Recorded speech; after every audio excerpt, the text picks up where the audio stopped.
Hello and welcome to whole Pakistan. उम्मीद है आप सब लोग खुश होगे, मज़े में होगे और अच्छे से रमज़ान गुजार रहे होगे। तो आज आपको एक ऐसी डॉक्टर से मिलवाते हैं जो कि बहुत ग्रोइंग फील्ड है इस एरा में। मैं बात कर रहा हूँ फिजियोथेरेपी फील्ड की।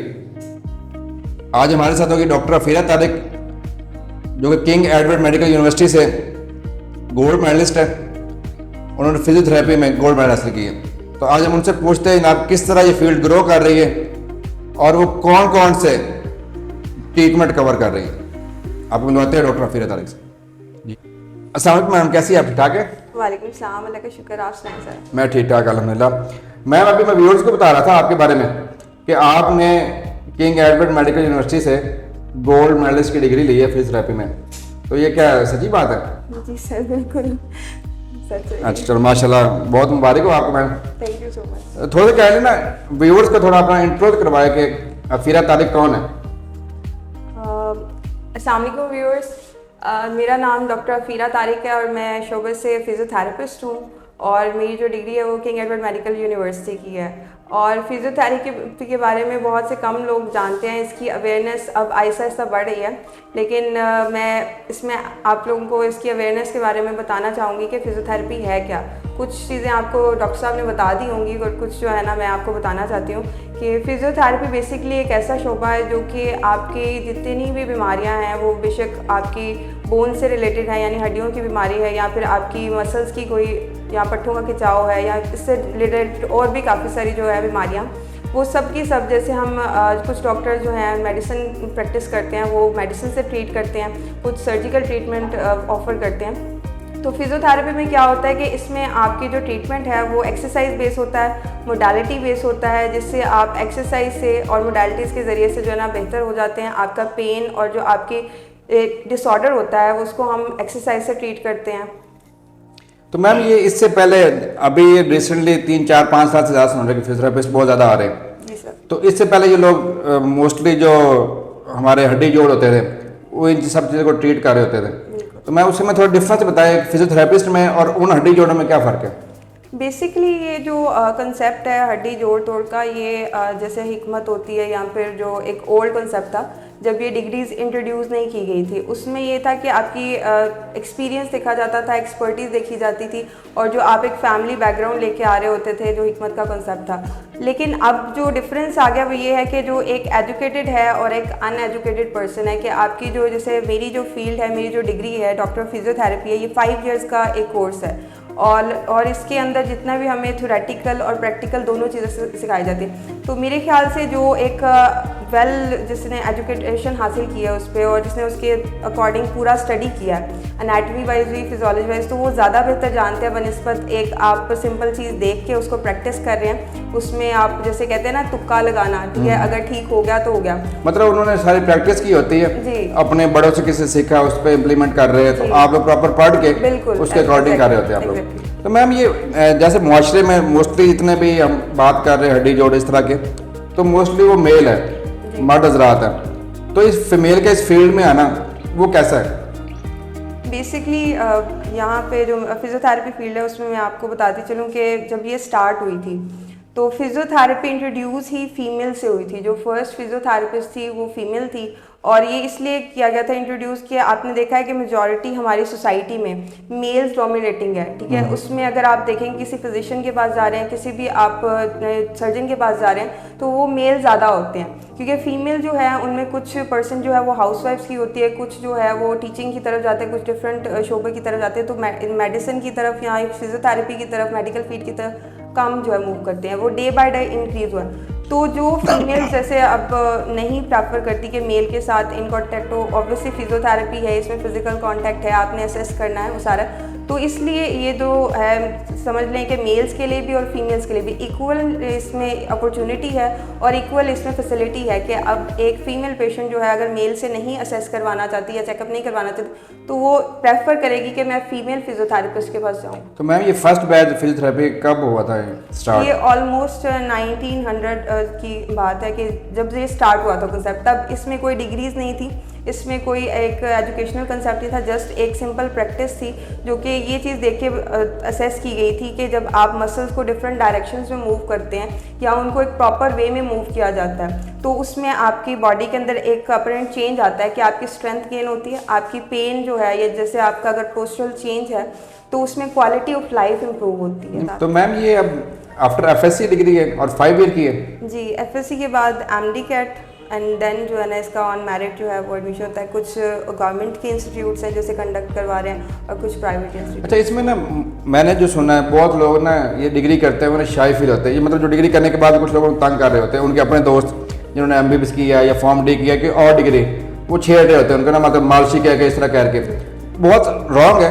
एक आप देखो प्रोफेशनल डिग्री है आपकी, आपने एफएससी की, एफएससी के बाद 5 ईयर डिग्री है और आजकल नीड है क्योंकि बहुत सारे ऐसे केसेस हैं जहाँ पे फिजियोथेरेपी की ज़रूरत है। तो मैम उसके लिए आप क्या कहना चाहेगी जो इस तरह के वर्ड यूज़ करते हैं? उसमें ये कहा जा सकता है कि लैक ऑफ अवेयरनेस कह सकते हैं इसे, कि जो हमारी सोसाइटी है उसमें इतनी ज़्यादा अवेयरनेस नहीं है। लेकिन जिन लोगों को अवेयरनेस है ऑब्वियसली वो इस तरह के कमेंट्स नहीं पास करते, इस तरह के जो है ना टर्म्स नहीं यूज़ करते, क्योंकि मालशी का कंसेप्ट ऑब्वियसली वो एक ऐसा पर्सन है जिसे कोई उसके अवेयरनेस नहीं है, एजुकेशन नहीं है, स्टिल वो जो है ये रोल प्ले कर रहा है कि उसमें आप अपने मसल्स को रिलैक्स करने के लिए या कुछ इस तरीके से ट्रीटमेंट लेते हैं जिसके मोस्ट प्रोबेबली साइड इफ़ेक्ट्स भी हो सकते हैं, हार्म्स भी हो सकते हैं बॉडी को।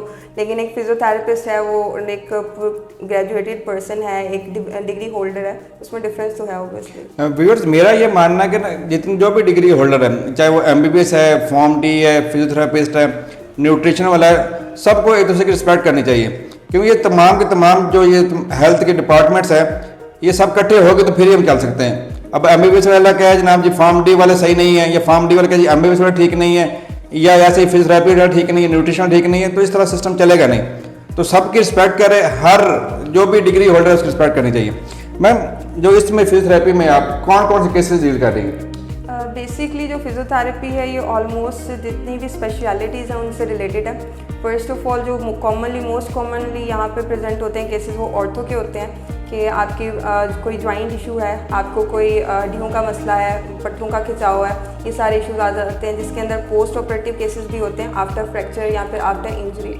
इसके अलावा न्यूरो से रिलेटेड के अगर आपको कोई नर्व इशू है, न्यूरोपैथिक पेन के केसेस आते हैं इसमें। इसके अलावा आपके कोई आर्टरी इशू है, ठीक है, वेरिकोज वेन के केसेस आते हैं। इसके अलावा जैसे ओल्ड एज रिलेटेड कुछ केसेस होते हैं जैसे पार्किंसंस डिजीज़ है, राशा की बीमारी, उसमें हम डील करते हैं। फॉलेज है, लकवा है। इसके अलावा बच्चों में स्पेशली जो सीपी चाइल्ड होते हैं, जो जिस्मानी माजूर बच्चे होते हैं, उनको ट्रीट किया जाता है। और काफ़ी सारी और ऐसी कंडीशंस हैं जो लोगों को आइडिया नहीं है। आई थिंक मैम इसमें जब जिनके पोस्ट ऑपरेटिव केसेस होते हैं उनको भी नीड होती है। बिल्कुल होती है पोस्ट मैम वो किस डे से स्टार्ट करवा सकती है फिजियोथेरेपी? उसमें ये होता है कि जब आफ्टर मतलब आपका ऑपरेट हुआ है, प्लास्टर हो गया, तो जो हमारे प्रॉक्सिमल जॉइंट्स होते हैं, डिस्टल जॉइंट ये डिवाइडेड होते हैं। मतलब कि फॉर एग्जांपल आपको एल्बो का फ्रैक्चर हुआ, ठीक है, तो आप जो जब आपका ऑपरेट हुआ उसके बाद फ़ौरन बाद डे 3 पे या 2 पे ही जो है ना आप जो डिस्टल जॉइंट्स हैं उनकी मूवमेंट स्टार्ट कर देते हैं, ठीक है।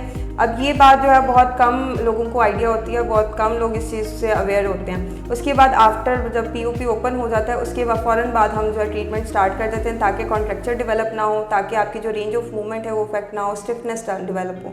तो मैम इसके लिए आप लोगों के पास इंस्ट्रूमेंट्स भी होते हैं? बिल्कुल होते हैं। उसमें हमारे प्रोटोकॉल होता है कि हमने पहले मसल को हीट अप करना है, रिलैक्स करना है, वार्म अप करना है। देन उसके बाद हमारे जो फिजिकल सारे फिनोमेना होते हैं, यानी कि हम एक्सरसाइज थेरेपी जो करते हैं। इसके अलावा कुछ मोडालिटीज़ हैं जैसे अल्ट्रासाउंड थेरेपी है, टेंस थेरेपी है पेन के लिए।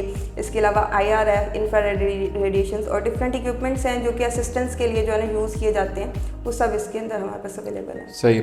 और मैम जो केसेस होते हैं ऑब्स वाले जी, जिनके बेबी डिलीवर हुआ है, उनका ऑपरेट हुआ है, उनको भी नीड होती है इस चीज़ की? बिल्कुल होती है, क्योंकि जब प्रेगनेंसी के दौरान भी, प्री भी और पोस्ट भी अगर आप देखें तो ड्यूरिंग प्रेगनेंसी भी बहुत से केसेस ऐसे आते हैं जो लो बैक पेन के होते हैं, सेक्रोइलिक जॉइंट पेन के होते हैं, ठीक है, प्यूबिक सिम्फिसिस जॉइंट जो होता है वो आपका स्वेल कर जाता है, ठीक है। इसके अलावा जो पेल्विक इन्फ्लेमेटरी डिजीज़ है, ये सारे ऐसे केसेस हैं जो बहुत कॉमन हैं, तो इनको भी हम डील करते हैं। सही है। मैम इसके साथ ये बताएं कि हमने अभी ये हमारा इंट्रोडक्टरी एक इंटरव्यू है, तो मैं ये चाह रहा हूँ कि इसको हम ना कोई वीकली बेसिस पे ये फोर्टनाइटली करें, और जितनी आप ट्रीटमेंट कवर कर रहे हैं तो उन पे हम 1 by 1 बात करें, डिटेल में बात करें। ताकि बहुत सारे ऐसे लोग जिनको नहीं पता होता कि ना आप जी एक ऑपरेट हो गया, कोई इन्फेक्शन हो गया, एग्जैक्टली। मतलब इन्फेक्शन इट्स मीन के ब्रेन का कोई इशू बन गया, फालिज हो गया, मिर्गी हो गया, तो उसके बाद डॉक्टर के पास जाते हैं, न्यूरो के पास, ऑर्थोपेडिक के पास जाते हैं, कि साथ साथ उनको फिजियोथेरेपी की नीड भी होती है। तो उस पर हम स्टेप बाय स्टेप बात करें। एग्जैक्टली कर सकते हैं, इससे लोगों की अवेयरनेस भी बढ़ेगी और इंटरेस्ट भी डेवलप होगा, ताकि वो अगर फॉर एग्जांपल उन्हें नहीं किसी चीज़ का पता तो इससे उन्हें काफ़ी हेल्प हो जाएगी, नॉलेज गेन होगा उन्हें। तो मैम हेल्दी पर्सन जो है, जिसको कोई डिजीज़ नहीं है, कोई इशू नहीं है, तो उसको भी नीड होती है फिजियोथेरेपी की? बिल्कुल। जो आपका लाइफस्टाइल है, यानी क्वालिटी ऑफ लाइफ जिसे हम कहते हैं, तो उसकी इम्प्रूवमेंट के लिए बहुत ज़रूरी है। जैसे अब अगर एक फॉर एग्जांपल जैसे कोई डिजीज़ नहीं है, कोई बीमारी नहीं है, वो हम समझते हैं कि हेल्थी है। हेल्थ की जो डेफिनेशन होती है वो जस्ट ये अब जो नया कॉन्सेप्ट आया है कि उसमें सिर्फ ऐसा नहीं है कि डिजीज़ नहीं है, प्लस आपकी फ़िज़िकल एक्टिविटी, आपके जो सोशल और मेंटल वेलबींग होती है वो भी इसमें काउंट होती है। तो उसके लिए जो एक्सरसाइज थेरेपी है वो बहुत अच्छा सोल्यूशन है कि आप अपने आप को लेस स्ट्रेस फील करते हैं। जैसे स्ट्रेस है या फिर आप कोई एंजाइटी से गुजर रहे हैं, तो आप सिंपल ये समझते हैं कि मुझे अगर बीपी नहीं है, मुझे शुगर नहीं है, या मुझे कोई ऑर्थो की बीमारी नहीं है, या फिर हड्डियों का मसला नहीं है, तो आई एम हेल्दी। ऐसा नहीं है। तो वो साथ जो बाकी इशूज़ रहते हैं उनको आप एक्सरसाइज थेरेपी से जो आपकी फिटनेस है उसको आप उस लेवल तक लेके जा सकते हैं कि आप अपने आप को हेल्दी कह सकें इन रियल मीनिंग। तो मैम एक तो आपने बता दिया मोडेलिटीज होती है, इंस्ट्रूमेंट होते हैं साथ, तो कोई मेल पेशेंट आपके पास आता है, नो डाउट मोडेलिटीज है, इंस्ट्रूमेंट्स आपके पास हैं, तो उसको भी आप ट्रीट कर रही होती हैं? एग्जैक्टली कर रही होती हूँ। उसमें जो फिज़िकल एग्जामिनेशन है, असेसमेंट है, उसकी सारी जो है वो मैं करती हूँ।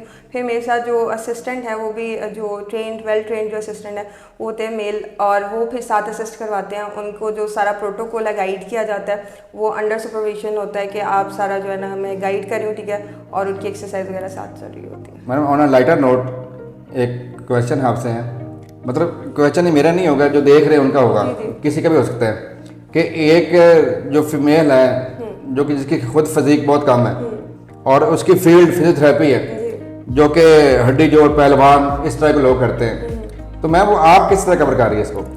वो एक्चुअली जो ये कंसेप्ट है ना कि शायद पहलवान है या पहलवानी करनी है इसमें, या शायद हड्डी जोड़ तोड़ ही करना है, ऐसा नहीं है। मतलब ज़हन में यही आता है ना हाँ, फिजियोथेरेपी बिल्कुल कि जी मरीज से लड़ना है। जी जी बिल्कुल सही कह रहे हैं। इसके रिलेटेड एक वाक़या भी मेरे जहन में आ रहा है कि एक पेशेंट मेरे पास आए थे, ठीक है, तो वो जब उनको सारा मैंने ट्रीट कर लिया तो उसके बाद वो बहुत हैरान हुए। कहते कि आने से पहले ना हम डर रहे थे कि शायद जो उनका बेटा था जो ट्रीटमेंट के लिए आया था पोस्ट ऑप केयर के लिए, तो वो मेरे से क्वेश्चन करने लगी कि आपने तो बाजू मोड़ोड़ी भी नहीं, तोड़ी भी नहीं, तो ये कैसी ना फिजियोथेरेपी? जी ठीक कर दिया।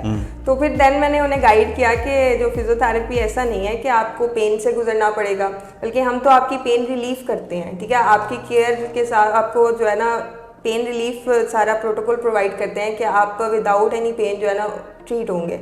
तो वो फिर उनका थोड़ा सा अवेयरनेस भी होगी और वो बड़ी खुश हुई कि ना इम्प्रेस हुई कि अच्छा अगर ये फील्ड से, हम तो बहुत ज़्यादा डरे हुए थे कि शायद जाके हड्डी तोड़नी पड़ेगी फिर जोड़नी पड़ेगी। तो वो ऐसा है कि उसमें सारी टेक्निक्स होती हैं जो फॉलो करनी होती है। ज़रूरी नहीं है कि आप फोर्स अप्लाई करें, जो आपका नॉलेज है, जो आपकी प्रैक्टिकल एक्सपर्टीज़ हैं वो उसमें काउंट होती है। Good ma'am. इसके अलावा आपके फर्दर एम्स इस फील्ड से रिलेटेड है क्या आगे?